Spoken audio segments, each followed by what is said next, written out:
ಮದುವ್ಯಾಗಿ ಗೆಳತಿ ನೀವಾದ ಮ್ಯಾಲ ಬುಲೋರ ತರ್ತನ ತಿಂಡಿಯ ಮ್ಯಾಲ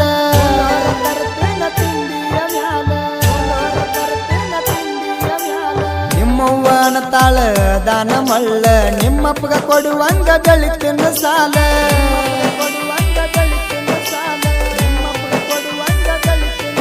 ಮನೆಯವರ ಮಾತ ಕೇಳಕೊಂಡಿ ಗೆಳೆಯಾನ ದೂರ ಮಾಡಕೊಂಡಿ ಮನೆಯವರ ಮಾತ ಕೇಳಕೊಂಡಿ ನೀ ನನ್ನ ದೂರ ಮಾಡಕೊಂಡಿ ನೀ ನನ್ನ ಪಾತರಗಿತ್ತಿ ನಿನ್ನ ಹ್ಯಾಂಗ ನೆನಪರಲಿ ನೀ ನನ್ನ ಪಾತರಗಿತ್ತಿ ನಿನ್ನ ಹ್ಯಾಂಗ ನೆನಪರಲಿ